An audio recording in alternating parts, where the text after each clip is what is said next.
My name is Amber Thompson, and I am the owner of AT College Consulting. As an independent educational consultant, I work individually with students and families to find colleges that meet their academic, social, and financial needs. My goal is to empower students to be actively involved in the college search process while understanding their unique needs and aspirations. As a trusted partner, I cherish getting to know my families and students to minimize the stress and emphasize the excitement and the possibilities of the college journey. Tonight, you are here to learn all about Financial Aid 101, and we are going to learn all about the FAFSA. We are going to check out the differences between the FAFSA and an additional financial aid document that you may be asked to submit by some colleges, which is called the CSS Profile. I'm going to define key terminology for you, such as expected family contribution and cost of attendance. I am going to show you how schools meet demonstrated financial need, as well as how schools offer assistance to families that do not actually have any demonstrated financial need. And ultimately, we are going to emphasize the importance of creating a financially balanced college list for your student. So let's dive right into the FAFSA. Okay, the FAFSA opens up every October 1st. That is why October is FAFSA month and why the third Wednesday in October apparently is National Financial Aid Day. The FAFSA stands for Free Application for Federal Student Aid. And what you need to remember there is it is free. It is always free to fill out and submit the FAFSA. If anyone ever asks to charge you to fill out the FAFSA, they are not a trustworthy soul. It is free to fill out. And it is a document that you complete every year you want to apply for aid and take out student loans.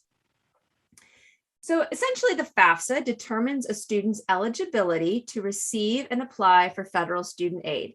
And that includes grants, which is free money. It includes student loans, and it also includes work study. And we're going to learn all about all of those in much more detail later. The FAFSA is also used by many states to provide the basis for understanding if they are going to grant you any state grant money.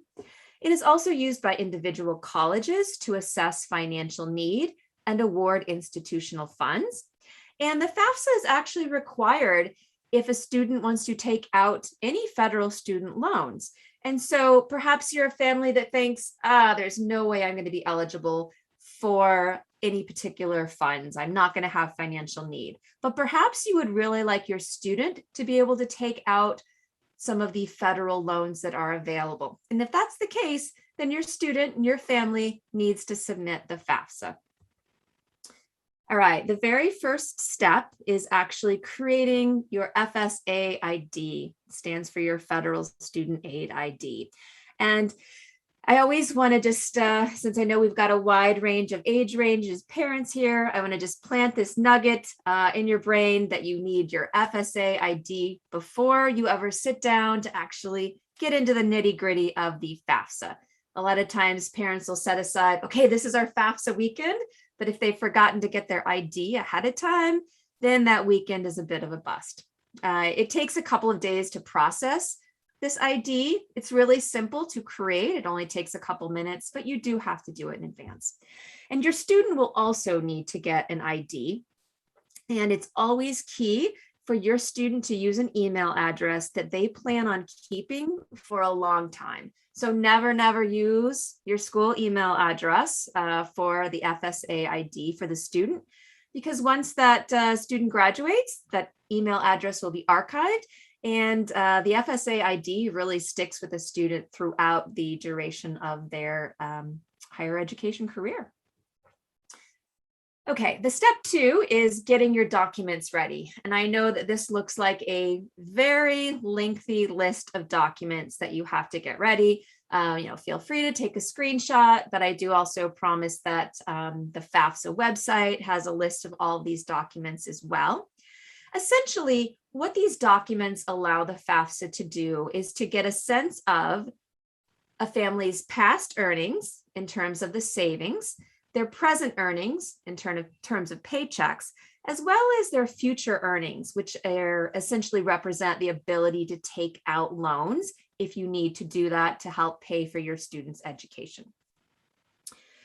So the key thing on here that I want to make sure I address is the federal tax information. And you'll see on here that I am noting that it is from prior year. So I know we've had some seniors on this call, and they are going to be heading to school in fall of 2022.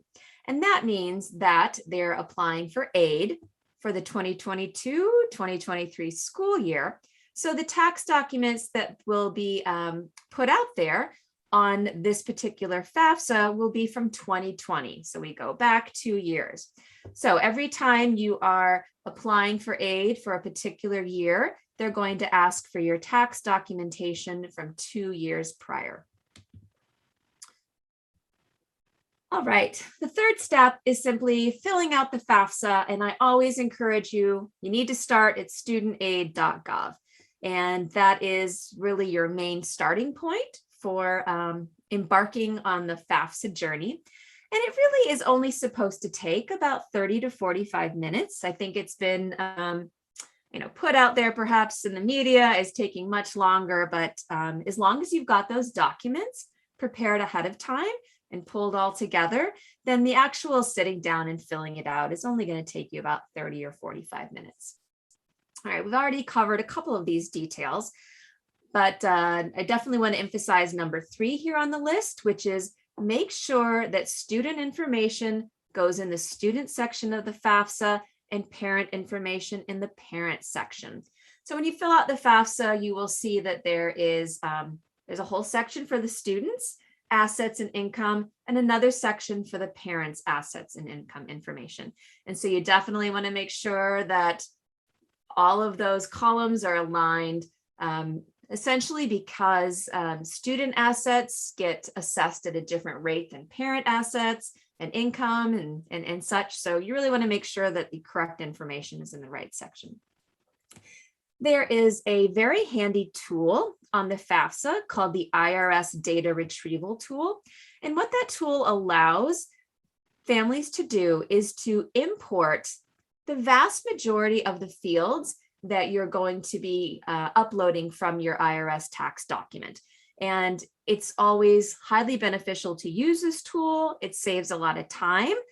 I do always encourage you to double check, the work and what's being populated over, but do know that when it asks you if you'd like to use that tool, it is highly recommended. And in fact, there are many colleges that insist that you use the data retrieval tool. And if you have not, you often have to sort of resubmit and go back through that process. So it's a tool that the colleges like, and it's a time saver for you. You need to make sure that you send the FAFSA to all schools that you're applying to.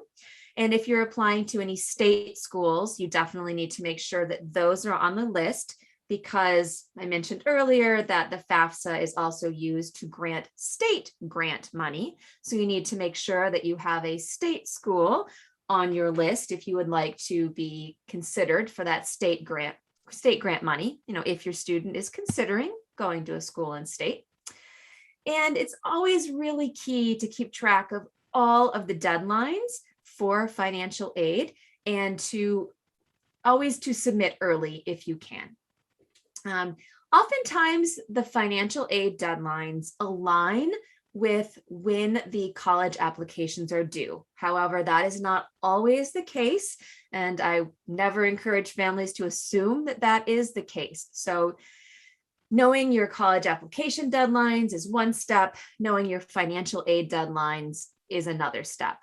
And submitting early is always a good idea because there are certain scenarios where funding runs out, perhaps work study funds at particular colleges. They only have a certain amount of that. So it's always encouraged that you submit early. FAFSA does have a YouTube channel, which I've got mentioned down here on the bottom. So you can always check out the FAFSA YouTube channel. Very helpful resources. Okay, the fourth step in submitting the FAFSA is actually post submission, and this is when you're going to be getting something called the Student Aid Report. And this comes a couple, like 3 to 5 days after you've hit the submit button. And what the Student Aid Report allows you to do is to double check all of your data. And if you've input anything incorrectly, you can always submit corrections. So know that if you made a mistake, there's definitely a way to fix it. The second key reason for the SAR is to understand your EFC. And EFC is your expected family contribution. And now this is really a key term in financial aid lingo. And what it represents is the amount your family is expected to contribute to the cost of college. And this figure is recalculated each year when you submit your FAFSA, because each year your assets, your income, your tax documentation, that's all going to change. And the FAFSA uses very complicated formulas to look at all those pieces. So your EFC can change each year depending on the data that you're inputting in the FAFSA, of course. And I think the heartbreaking news about EFCs is that it is often much higher than families ever anticipate, and often more than they can afford. A lot of families question if saving for college will actually hurt them in the process of applying for financial aid. So they're wondering, gosh, if I have savings, will that increase my expected family contribution? The key thing to know, however, in this scenario is that parental assets they're assessed at 5.64%. So that means if you have set aside $10,000 in savings for college, approximately $564 of that or less, because this assessment is, of course, on a sliding scale to just complicate things even more. So your EFC may be raised, by that amount. And so your financial aid package may be reduced by about $564. However, the plus side is that you do have then that $10,000 in savings to pull from. So for those families that don't have that savings, more than likely they're still going to have an expected family contribution. And if there's no savings to pull from, then that's going to probably result in the need to take out loans in order to, fund whatever it is you're hoping to fund for your student. Student assets, however, are assessed at up to 20%. And so that is when I emphasized before, when you're filling out the FAFSA, to make sure you're putting parent information in the parent column, student information in the student column, because if student assets or parent assets get mixed up, they're assessed at very different rates. 20% is much steeper than 5.64%. Okay, one of our guests this evening actually asked about 529 plans.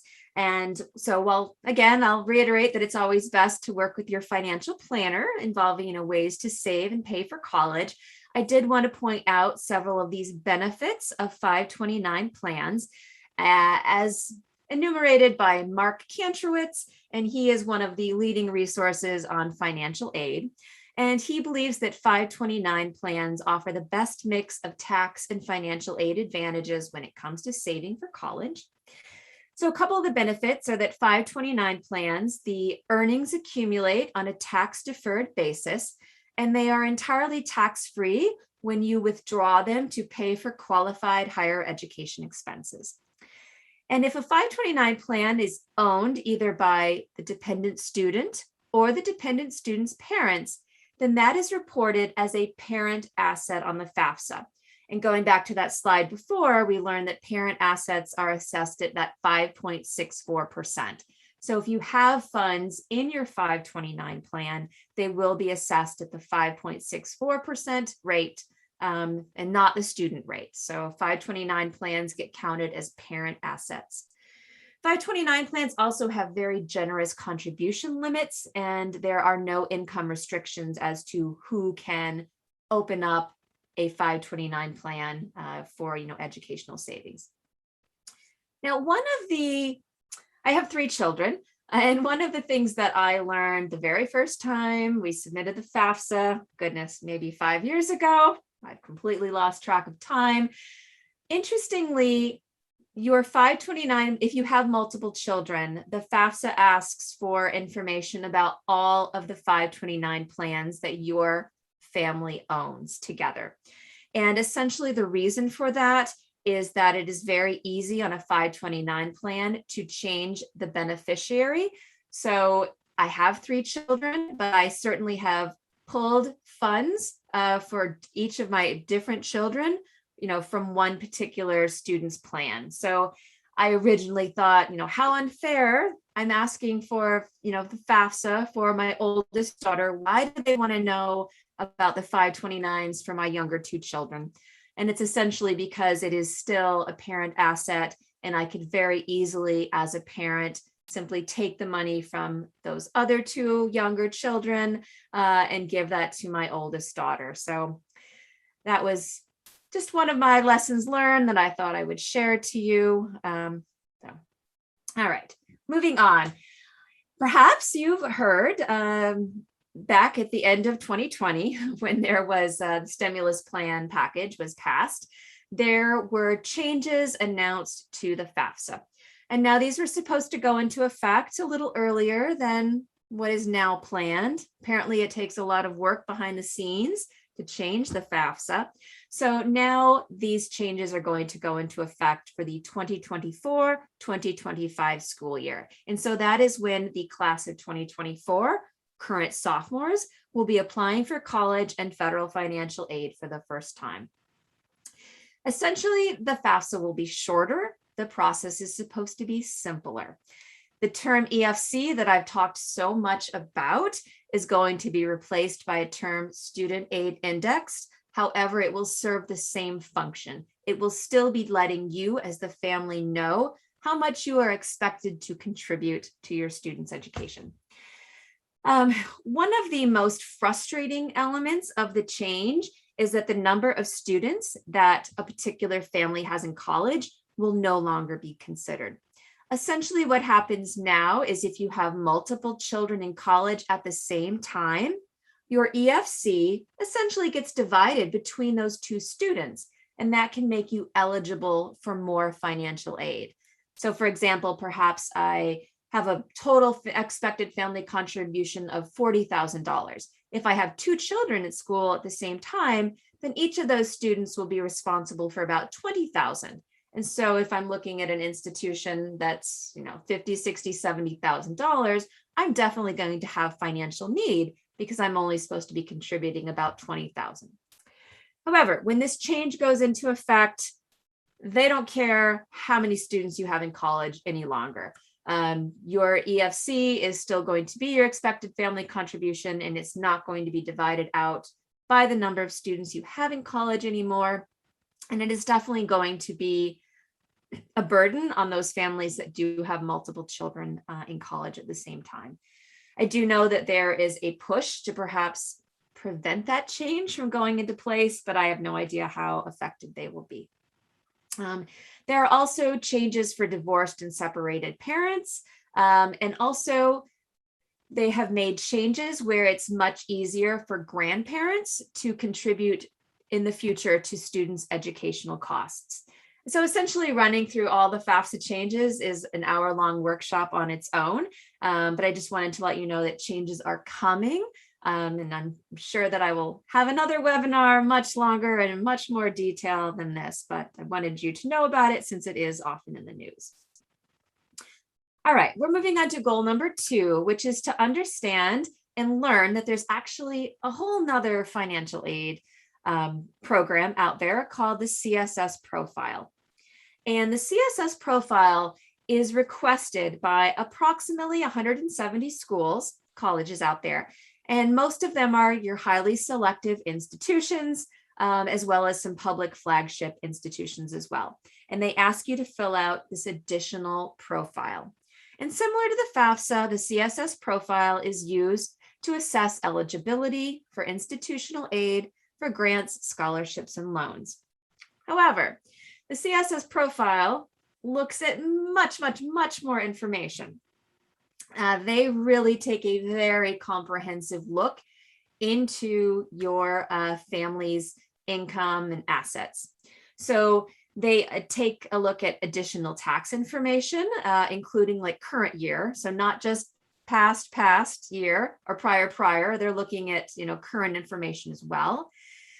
The frustrating thing for a lot of California families is that they will ask you about your home equity. So they will ask you annoying questions such as, when did you buy your home? What was its price? How much do you have left still to pay? What is its current value? That's probably my least favorite task of filling out the CSS profile each year, is digging up all of that information. They look at trust funds. They do ask for your total retirement savings. They look at it, but it is not counted as assets. They cannot touch your retirement savings, but they do ask what the value is.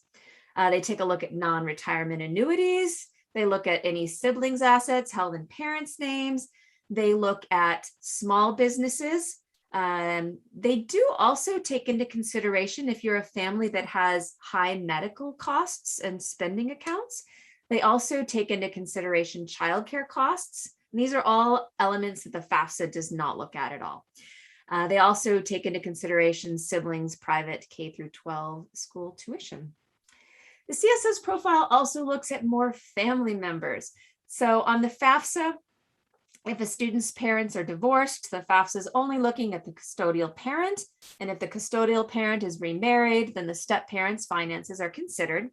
However, with that CSS profile, they are looking at everybody and can ask for financial information for up to 4 parents in those particular scenarios. Okay, so I talked a lot before about the FAFSA formula, and it gets recalculated every year. And you get that student aid report, which gives you your expected family contribution. So the FAFSA formula is fixed.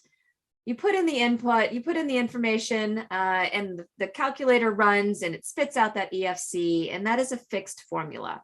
The CSS profile, however, is very different, and it varies from school to school. And essentially, schools can pick and choose which elements of the file of the data that you submitted that they are going to consider. So some schools do look at home equity, but not all of them do. So you really, it's much harder to, gauge perhaps what your expected family contribution might be from the CSS profile. However, there are calculators out there that help you estimate these particular costs. And so every college has to have a net price calculator on their website. And you just Google the name of the college, so Stanford, net price calculator. And it's going to come up with this calculator that's going to allow you to put in many of the pieces of data that I've mentioned before, reflecting your income and your assets. And it's going to give you an estimated cost of what that school might cost for your particular family, given your particular, financial situation. So I always encourage families to use these calculators to estimate the cost. However, you have to keep in mind that these are just estimates. They're not your official financial aid award. That comes after your student is accepted, but it's key to remember that the estimate is only going to be as accurate as the information you are putting in. So if you're not taking the time to actually gather your asset and income information, correctly, and you're just kind of putting in random numbers or, vague estimates into the calculator, you're going to get even more of a vague estimate of your potential cost. So I always encourage families, as frustrating as it is to gather all that documentation, if you want an accurate result from a net price calculator, you have to put in accurate data. And sadly, however, though, not all net price calculators are created the same. So while the federal government insists that colleges have a net price calculator on their website, they do not mandate if that net price calculator has to work particularly well. So you'll see that there are some net price calculators that ask for a lot of information. That's a good sign. If it's asking for very basic information and you feel like you're not putting a whole lot in, then their estimate is going to be pretty vague. It's going to be as vague as the information that you put in there. The College Board, those are the people who own the SAT and the AP tests. They have a very handy website, and they have expected family contribution calculators that will allow you to, input your information and then get an estimate for both the federal and perhaps an institutional, individual college by college, ones that use the CSS profile, expected family contribution. So I always encourage families to also check out the College Board EFC calculator, as well as calculators that are on each individual college's website. Okay, we're moving on to take a look at the cost of attendance for schools. And so we're going to figure out what these big picture costs are, and then understand how it weaves into what we are being expected to pay for college. And so cost of attendance includes tuition, it includes room and board, it includes books and supplies your student might have to purchase, transportation costs, and all those miscellaneous living expenses. Like a net price calculator, cost of attendance also has to be found on every college's website. That's a rule. And you're going to see them broken down into direct costs, which will be directly billed to you from the college, and then indirect costs. And so the direct costs are going to be things that are pretty fixed. So tuition price is fixed, room and board is fixed, depending on, all right, my kid chose a double room with a roommate, and we chose the, all you can eat meal plan. That's a standard set fee, and you're going to be billed directly by the college for those fees. Indirect costs, however, really vary from student to student. As an English major, my books were not expensive. I was just buying, tiny little paperback versions of the classics. Unlike, my STEM friend majors who are, investing $200 in that, organic chemistry textbook. So obviously it's going to vary depending on what your student's majoring in, the classes they're taking. So yeah, while I might have saved money on being an English major, my current art major student is certainly racking up the bills and supply costs, because art supply costs cost a lot of money. So, every family is different there. And of course, transportation costs will vary. Are you just hopping in your car and driving an hour away, or are you booking a plane flight every time your student wants to come home? All right, and of course, personal expenses are going to vary by student to student as well. Okay, here we're going to get into looking at some actual real life examples from, first, we're going to look at UCLA, and then we're going to take a look at University of New Mexico. And both of these are large public institutions. And so what I want to focus on are some of these different columns, and we'll take a look at UCLA first. So UCLA has different costs based on whether you're living in the residence halls, whether you're living in an off-campus apartment, or perhaps you're living with relatives. So, things like room and meals are certainly going to vary a little bit depending on your particular living arrangement. But tuition and fees is pretty much the same no matter where you're living. And they always have estimates for books and supplies, transportation and personal. Health insurance as well. So, they've got these vague estimates. They come up to a grand total for a California resident of, we'll go with the residence hall one, of $36,767.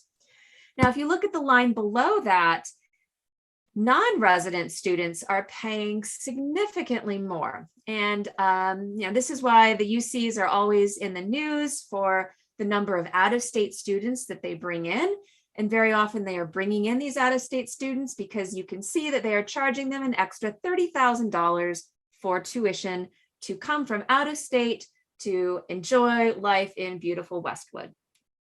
So it's really key with these public institutions that are out of state to understand if you're not in your state, you will more than likely be paying a much steeper price because you are out of state.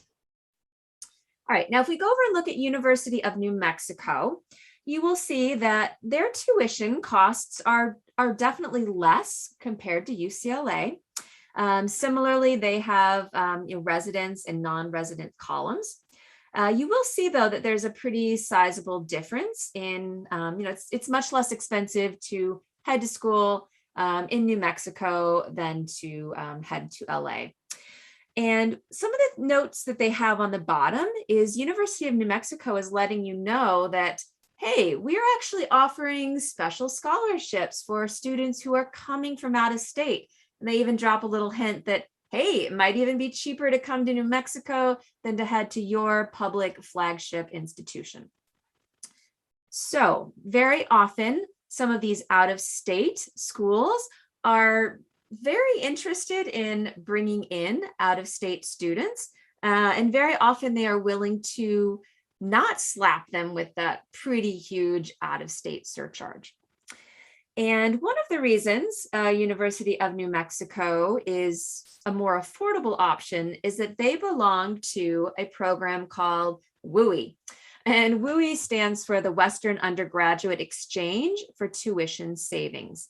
And this is essentially an agreement between the 16 Western states and particular colleges where they will offer students discounts on tuition to come to different schools that are out of state. And it's key to know that, for example, University of New Mexico, since this isn't really like a live video screen here, University of New Mexico offers a very great tuition discount for students who are coming from, the 16 other Western states who want to study anything at the University of New Mexico. And it doesn't matter what your major is, they are very excited to have you there, and they're going to give you that particular tuition savings. However, not all colleges do that. For example, the University of Arizona only offers a tuition discount through WUI for two very obscure majors. One of them is like nuclear mining engineering. So it might be great for a very few niche students out there, but you really have to dig deep into WUI to make sure that what your student is interested in studying is going to be eligible for the savings. But it really is a very handy tool to use. And I always encourage my California students to look out of state and take a look at these other options that might be much more cost affordable, as well as have higher acceptance rates than some of our UCs that are in the single digit acceptance rates. Okay, so I want to move on now to look at some cost of attendances for private institutions. And so these, you'll note, do not have any distinction between if you're an in-state or an out-of-state, because it doesn't matter. It doesn't matter where anybody comes from with a private school, because they're taking everybody from everywhere, and out-of-state, in-state is not a factor with a private institution. So you'll see, of course, that the estimated total costs are quite much higher than your public flagship institutions. Loyola Marymount, many of you are local, so just right down the hill from us, is a college where a lot of students live on campus, but many also live off campus or with relatives. So that's why we still see the columns broken down with different costs, depending on where your student might want to live. Claremont McKenna, however, is located in Pomona, and they are pretty much 100% residential campus. So if you're going to Claremont McKenna, you're pretty much living in the dorms. So there's no need for them to tell you how much it costs to live off campus or with your relatives, because that just isn't really happening. All right, so with these private schools, the sticker price tags are obviously much higher and can be quite shocking. However, it's really important to know that very few students actually pay that full sticker price at those private institutions. And even at many public institutions, students are not paying the full sticker price as well.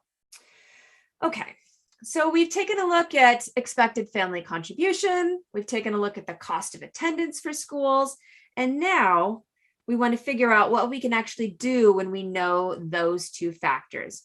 And once we understand a school's cost of attendance and we know our own expected family contribution, we can then figure out if we have any financial need for the institutions, the colleges that our student is considering. So we're going to take a look at a couple of examples here.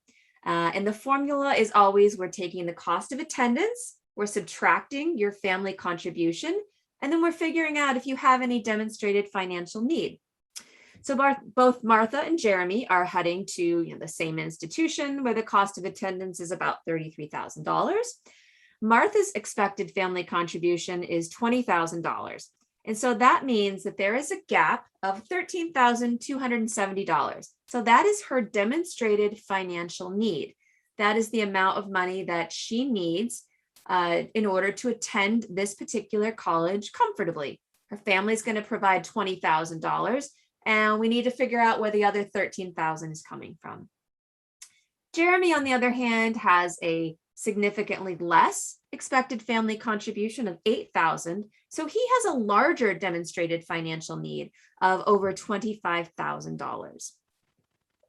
So once we know if you have financial need, or perhaps if you've demonstrated that you don't have financial need, now we need to figure out where the money comes from if you do actually have need. So both Martha and Jeremy, they had demonstrated financial need. And so what the colleges are going to do is they're first going to turn to SelfHelp Aid. And that is that's the term that is kind of the umbrella for loans, which is money that must be repaid, as well as federal work study, which is the opportunity for a student to have a job on campus and earn some money. So once a college has looked at what kind of self-help aid the family or the student can take out, then they turn to gift aid. And gift aid is what everybody's out looking for, because that is the grants and scholarships. That is the free money from the colleges that you do not need to repay. That's what we're all looking out there for in the world, are the grants and scholarships that do not need to be repaid. Okay, so I'm going to backtrack a little and talk more about self-help aid, because that's essentially what the colleges turn to first. If you have financial need, they're going to say, okay, the first thing we're going to offer you is the opportunity to take out federal student loans. And there are two types of federal student loans. There are subsidized loans and unsubsidized loans. And the difference is that with a subsidized loan, you have to qualify in order to receive that subsidized loan. So you have to have demonstrated financial need. And the bonus with a subsidized loan is that the government is paying the interest on these loans while you are in college. And so that is essentially how they are helping you. They are helping by paying the interest on these loans while you're in school. Unsubsidized loans, on the other hand, they are available to any student who submits the FAFSA. And so I said way back at the beginning that perhaps you might not have any demonstrated financial need, but you may want your student to take out some federal student loans. And so that is why you fill out the FAFSA, because then you are able to take out these unsubsidized loans. And of course, the distinction is that the student is responsible for the interest that accrues while they are earning their degree. However, with these federal loans, the interest rate is usually much lower than pretty much any other loan type that you're able to get out there. I don't recall the exact figure, but I think it's around 3.5%. Currently, it does change every year. But that's much lower than a lot of other loans that a student might try to take out. Okay. This slide, I think, surprises a lot of families because you hear a lot about debt. And this is actually representative of the amount a student can take out through the federal loan program. So utilizing either those unsubsidized loans or the subsidized loans, there are limits that you can take out from the federal government each year. So I've got the, the limitations listed right there. So if you took out the max loan amount every single year, you would have $27,000 in loans to repay after your undergraduate degree. Okay, the other type of self-help aid. So if you take out loans, that's one way to help yourself. Federal work study is another way that students are able to also help pay for their education. And federal work study is a program set up by the federal government where they allow students to have jobs on campus. And typically students are earning about $2,000 to $3,000 during the year. Maybe they work 6 to 10 hours a week. The money is paid directly to the student, and the student is then responsible for figuring out how they want to use that money. So perhaps they're paying for tuition, perhaps they're buying supplies, or perhaps it's just their pocket change and they are using it for Saturday night sushi and, their Sunday morning coffee. And students are responsible for finding these jobs on campus, but generally colleges are making those jobs, very accessible for the students. Okay, another type of federal aid program I'll just mention briefly is the Pell Grant program, which perhaps, I feel like Pell Grant programs are in the news as well often, and they are really for undergraduate students who demonstrate exceptional financial need. Last year, the maximum award, and this is money that doesn't have to be paid back since it is a grant, was just under $6,500. And sometimes students qualify for that full amount. Sometimes they qualify for a smaller portion of it. But every year that eligibility is based on the FAFSA submission. So it can change from year to year whether or not you are a Pell Grant recipient, depending on how much financial need your family has. All right, I mentioned state grant programs a couple of times. And again, these are, they are offered in California. It's called the Pell Grant, and it's just another program set up by the state that refers to the FAFSA to determine if you are eligible to receive any additional grant money from the state. Okay, scholarships and grants are the gift aid from the schools. And so we've taken a look at self-help aid in the terms of loans and work study. And now we're going to take a look at money that is being given by the school that does not need to be paid back. And it's important to note if these scholarship and grant programs have different applications to fill out, by college, or have separate deadlines. USC is a great example of a school. They offer merit aid, so they have scholarships and grants, but you have to apply to USC on the earlier side, so December 1st. You have to adhere to that very strict deadline, and as long as your application is in by December 1, then they will consider you for the scholarships and grants that they are going to be giving to the students that year, but you have to adhere to that deadline. And so many colleges will have different deadlines for scholarships and merit aid money. Some do not.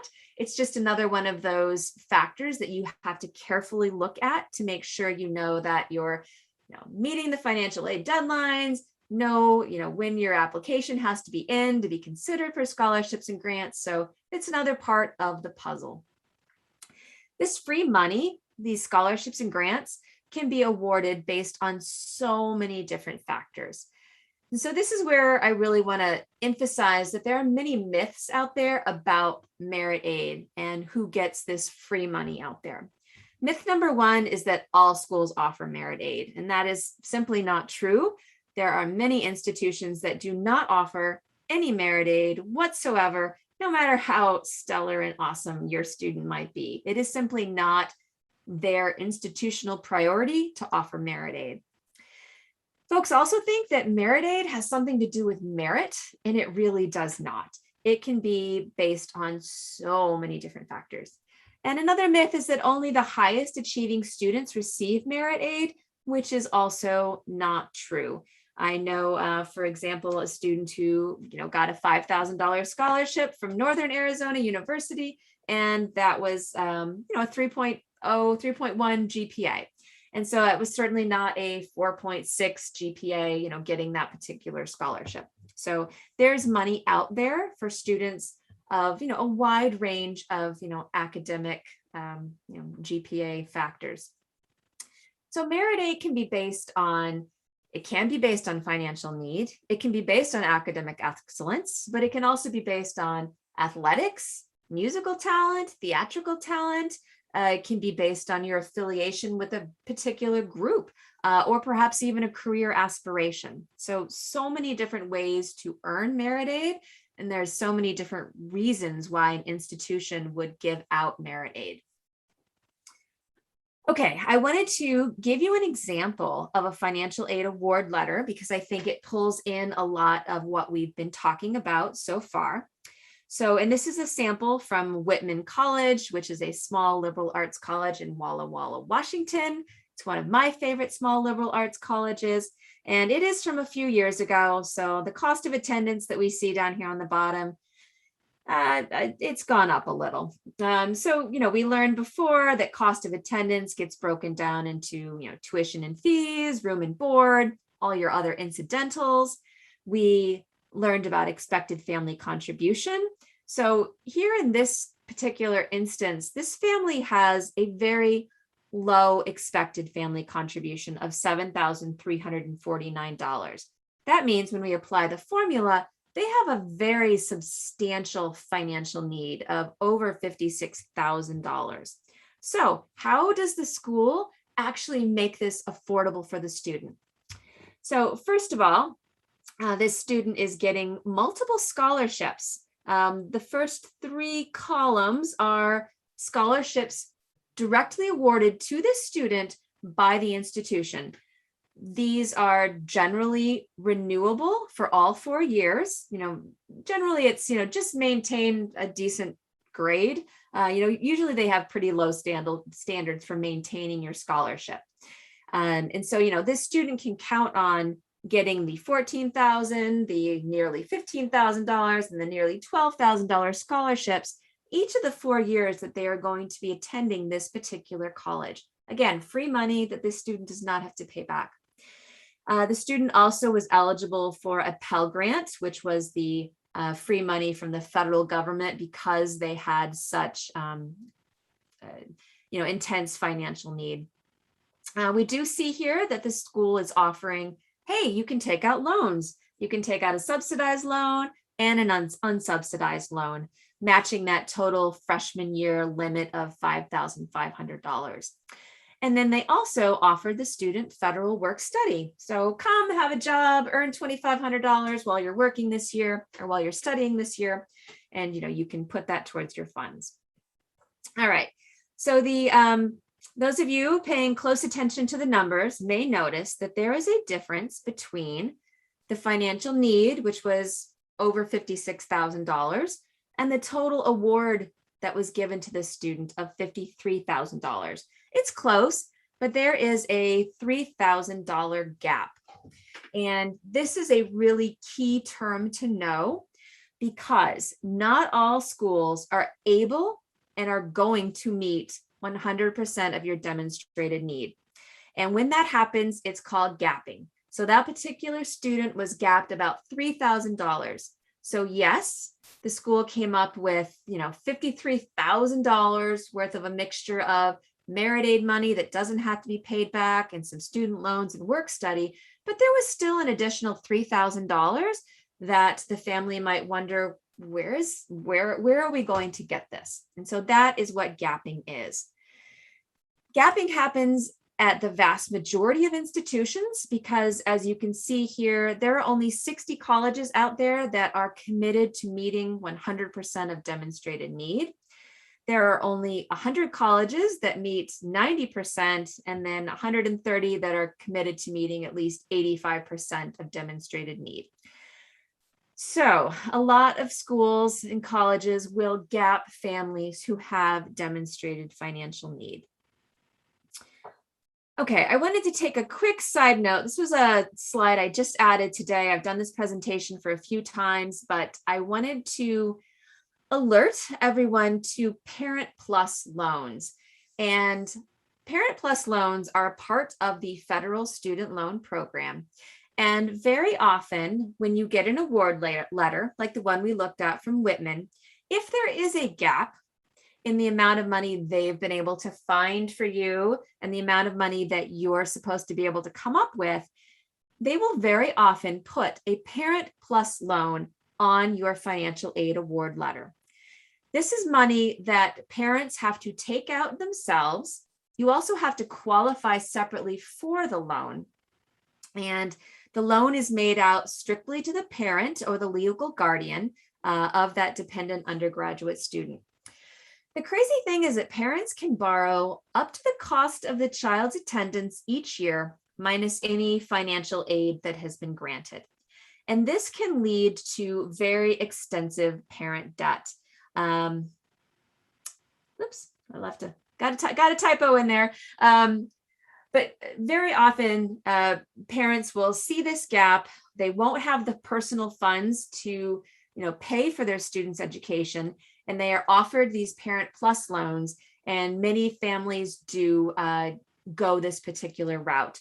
I think actually 1 in every 4 dollars of the federal student loan program goes out to Parent Plus loans. And so this is something that is used by many families, but it can really contribute to a lot of parent debt.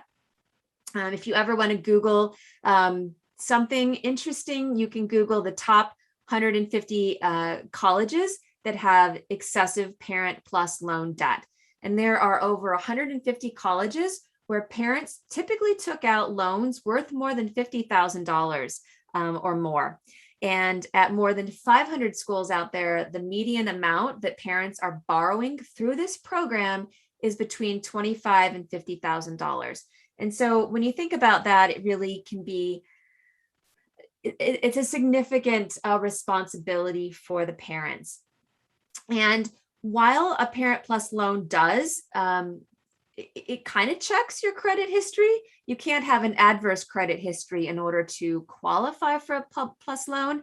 However, the federal government is not taking into consideration the parent's ability at all to repay this particular debt.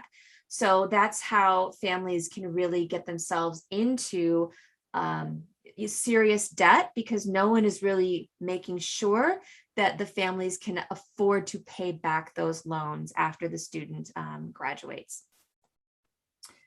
All right, so we're going to now figure out how we actually create this financially balanced college list, knowing so many of these different factors. And essentially, what I need you to understand, and if you walk away with anything tonight, I hope it's this, is that different schools have very different financial aid objectives. Some schools are committed to meeting a family's demonstrated financial need. Others are committed to providing merit aid and scholarships, whether or not a student has financial need. And one of my absolute favorite resources, I encourage you to take a screenshot of this. You can find this particular chart. It gets updated every year by some very generous colleagues of mine who put this resource out there, to the public to be shared, so that families can really understand which colleges are really committed to meeting demonstrated financial need and which colleges, on the other hand, are offering merit aid money. And right here, I took a chunk from the W's. And what I want you to note on here is this one particular column, average percentage of need met for all undergraduates. In this column, we actually only see one school up here. It's Wesleyan University. It's a small liberal arts college in Connecticut. They are the only institution in this little alphabetical chunk that is committed to meeting 100% of a family's demonstrated need. If we move down further in the list, you'll see a mixture of 70s, 80s, 90%, which if we take a look at Whitman College, which was the financial aid award letter example that I showed you, they actually are committed to meeting 92%. And that seems about right when we consider that they did find $53,000 for that particular student who had need, but there was that small gap of $3,000. So they came pretty close as they were institutionally committed to coming. Okay, let's take a look at the other column though, which is percentage of non-need undergraduates receiving merit aid. And so this is the column for families that know they're probably not going to receive, they don't have demonstrated financial need. So they've used the calculators, they learn that they have a very high expected family contribution. And these are the families that really want to focus in on finding schools that are giving a high percentage of undergraduates who don't have any need merit aid. So if we go back to look at Whitman College, they actually grant 72% of their undergraduates who don't have any financial need are getting merit aid money at Whitman. And if we look at the next column over, on average, that merit aid award is about $13,500.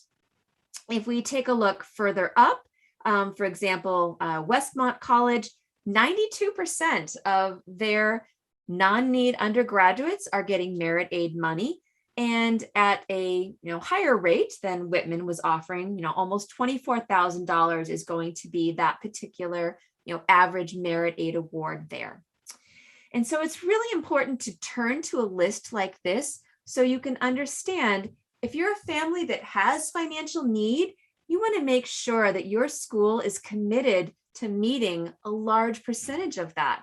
However, if you do not have financial need, and you also don't want to necessarily foot the entire bill, you don't have $80,000 times 4 to contribute to your students' education, it might be it's a very good idea to turn to this list to see, all right, which colleges are going to offer merit aid? For example, up here at Wesleyan, if I'm a family that I don't really have any financial need, I'm on the hook for $80,000, and here I am. I was hoping for merit aid money at Wesleyan. Well, 1% of students are getting it. Granted, it's a big award, but Wesleyan is a very small school, and so I bet that is an extremely niche merit aid award. It's probably offered to 2 students. So the likelihood of, my kid getting that award is pretty much zilch. So what you need to understand is that if you have a low expected family contribution, so you have substantial financial need, you need to make sure that you have schools on your list that meet most of your demonstrated need or have lower costs of attendance. For example, we looked at University of New Mexico, which was, less expensive than, UCLA. If you have high expected family contribution, meaning that's little to no demonstrated financial need, find schools on this list that offer merit aid money that is not based on financial need. Or also, these families can also turn to more affordable options. All right, so if we take a look at just one more example of this chart, we will see a couple of the Ivy League institutions on here. Cornell is one, Dartmouth is one. Those are the only 2 we've got on there. As you can see, both of these Ivy League institutions, they are committed to meeting 100% of financial need. However, you'll see on the other 2 columns over, they are not giving anybody merit aid money at the Ivy Leagues. That is not their institutional priority. However, there are a couple of colleges. For example, I'll highlight Denison. Denison is one of those rare breeds, and that's located in Ohio. And they're one of those rare breeds of schools. They are committed to meeting 100% of demonstrated need, but on the other hand, they also give a large percentage of undergraduates who don't have any need merit aid money. So they are really working both of those institutional priorities. They're giving out merit aid money, but they are also meeting full demonstrated need. And there are other institutions here on the list. If we look at DePaul, which is a small college in, pretty sure it's urban Chicago. If you have pretty sizable financial need at DePaul, they're only going to meet 67% of that. That's going to be a huge gap, and it's going to be really hard for that particular family to come up with that much more than they were ever expected to pay. However, if you're a family that doesn't have financial need, you can feel comfortable that 70% of those students are being offered a Merit Aid award at over $16,000. So you really, if you take a look at this chart, you can see where you fit in. Now, if you've used your net price calculators and you understand the cost of attendance, you can see how all the pieces fit together. Excuse me, this like my last slide. Essentially, financial fit is really the goal for families. And I really encourage you to have the financial aid conversation with your student earlier rather than later. And the frustrating part for a student who isn't involved in this conversation is perhaps they've put schools on their list, they apply, they get in, they've got their heart set on going somewhere, and then you realize as a family that this is not an affordable option for us. That is an absolutely gut-wrenching conversation to have April of senior year. And so I always encourage families to have this conversation early. As as challenging as it is, if you talk about it ahead of time and really know, your family budget, your student is then looped in and understands, what to expect throughout the process. Always know that you have the right to call the financial aid office. If you think about it, maybe your house is one of the largest investments you'll ever make. And second to that is going to be your student's education, especially when some of these are costing, $80,000 a year. So that's a huge financial commitment from you. So you need to know that you have the right to call the financial aid office and ask questions. And you also need to know that you can appeal a financial aid award letter after the decision arrives. And on my website, I actually did a whole webinar on that back in April when, all my students were taking a look at their financial aid award letters, and I was helping people understand how to read them and also encouraging families to call and appeal. You'll go through the appeal process if that financial aid award is not what they can, is not workable within their family. So you always have a right to appeal that decision. On my website, if you go to atcollegeconsulting.com, if you check out my resource page, you'll actually see if you scroll down a bit, you'll see a listing of many of the resources that I've used tonight. It's under the Financial Aid 101 heading. I do not have a link to my colleague's awesome chart, but hopefully you took a screenshot of that. It's just Big J Educational Consulting, I believe. You can always email me if you can't find it, but since it belongs to them, I feel awkward putting it on as a link on my website, but I'm always happy to point you in that right direction if you can't find it afterwards. I always invite you to schedule a complimentary 45-minute to an hour consultation with me to talk about how I might be able to help you and your student throughout the college journey.